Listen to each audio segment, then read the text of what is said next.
Stoichiometry तो आप लोगों ने माशाल्लाह अंडरस्टैंड किया होगा, ठीक है। मतलब अगर मैं आपको अभी एक क्वेश्चन दे दूं तो क्या आप सॉल्व कर सकते हैं? देखो एक्चुअली मतलब stoichiometry is not like this is the quantitative relationship between reactants and products in a balanced chemical equation या एक्सेट्रा दिस, ठीक है।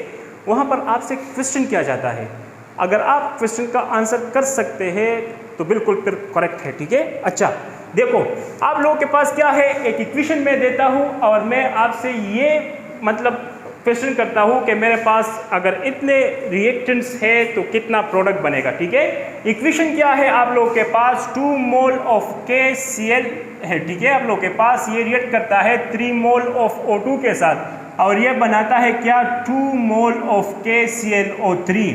अच्छा अब अगर मैं क्वेश्चन करूँ तो अगर ये आपको 100 मोल चाहिए तो ये मुझे कितना मोल लेना पड़ेगा? तो सिंपल सी बात है, 2 से 2 बनता है तो 100 से 100 बनेगा। अगर ये मुझे 200 चाहिए तो सिंपल सी बात है, 2 से 2 बनता है तो 200 से 200 बनेगा। सिंपल सी बात है जी। लेकिन ये असल में आप लोग के पास क्या है, रॉन्ग है, गलत है। क्यों? क्योंकि ये इक्वेशन आप लोग के पास क्या है, इनकरेक्ट। क्या? इनकरेक्ट। क्यों? क्योंकि ये आप लोगों के पास लॉ ऑफ डिफिनिट प्रोपोर्शन को ओबे नहीं करता, ठीक है ना। अगर एक इक्वेशन स्टोइकोमेट्रिक है तो उसके लिए 2 कंडीशंस, मतलब वो law conservation of mass, law conservation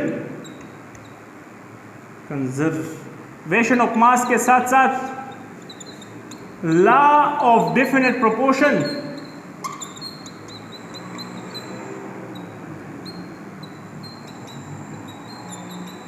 भी ओबे करता है जी।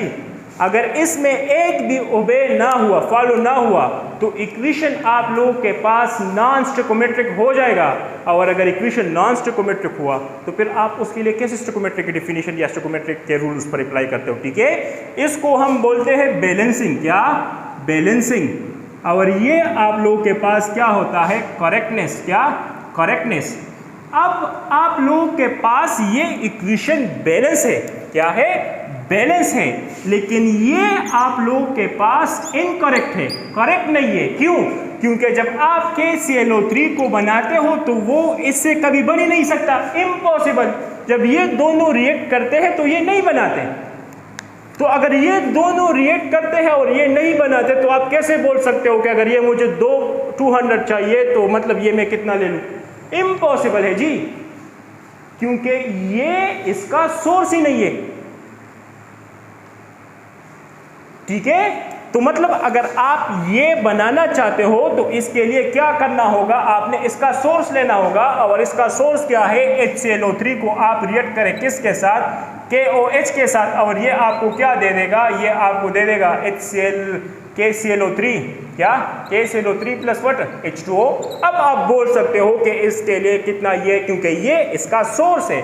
अब ये क्या है, आप लोग के पास बैलेंस भी है और बैलेंस के साथ साथ करेक्ट भी है। तो ये आप लोग के पास स्टोइकोमेट्रिक इक्वेशन है, ठीक है। आप लोग के पास एक इक्वेशन फॉर एग्जांपल मैं यहां पर दे दूं, आप लोग के पास क्या है, H2 प्लस O2 के साथ कंबाइन करता है और ये बनाता है H2O। तो देखो यहां पर ये करेक्ट है। क्या है? करेक्ट है, क्योंकि ये दोनों जब रिएक्ट करते हैं वाटर बनाते हैं, लेकिन बैलेंस नहीं है।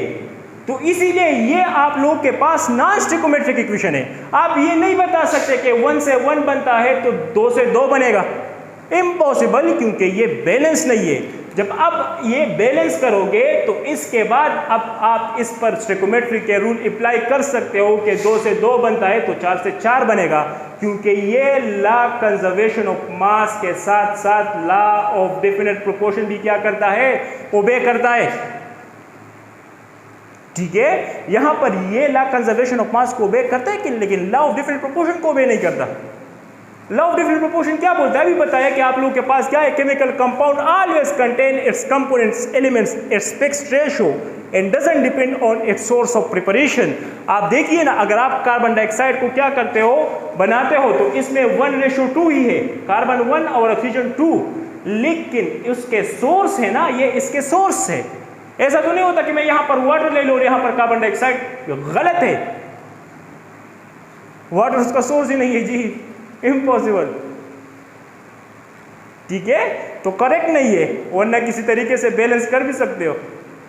ठीक है, अच्छा तो अगर 4 क्वेश्चन है, अगर एक equation law conservation of mass को ओबे करता है but law of definite proportion को ओबे नहीं करता, इट्स मीन आप लोगों के पास वो बैलेंस तो है लेकिन करेक्ट नहीं है।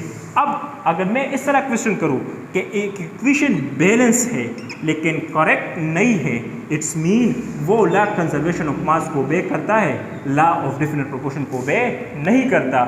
अगर एक इक्वेशन करेक्ट है लेकिन बैलेंस नहीं है, it's mean law of definite proportion को ओबे करता है but law of conservation of mass को ओबे नहीं करता। सिंपल सी बात है। अगर इसमें एक भी नहीं किया तो आप लोगों के पास क्या हो जाएगा, नॉन स्टोइकोमेट्रिक इक्वेशन हो जाएगा।